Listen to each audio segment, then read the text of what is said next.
Hi guys, welcome back sa aking channel. Ang Paseo de Santiago ay isang bagong sikat na atraksyon ng lungsod ng Iligan. Mayroon din silang mga bicycle para sa mga bata at para sa mga matatanda na uupahan at isang kalisya ride sa araw. Sometimes life is good, but then the trouble comes my way. But whatever happens, Lord. Kaya kung gusto mong bumisita sa Iligan City, mangyaring huwag kalimutang pumunta at makita ang Paseo de Santiago. Ang una sa uri nito sa lungsod, ang iconic Iligan City sign ay ang pinakakaakit-akit na bahagi ng lugar.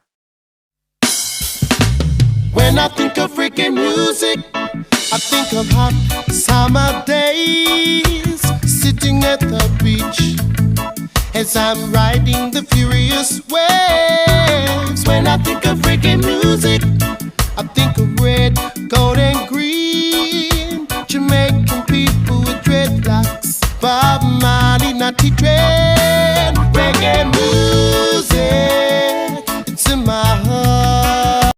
Isang pribadong pag-aari na lugar na ginawang isang seaside complex na may bukas na upuan, Reggae music, it's in my heart. Reggae ilang mga food stall at isang mini stage para sa isang gabi-gabi na kaganapan. Ang entrance fee ay kasalukuyang nasa FAP 20.00 sa araw at FAP 25.00 para sa 5 PM onward. Kung nagustuhan nyo ang video na ito, paki-like and share and subscribe.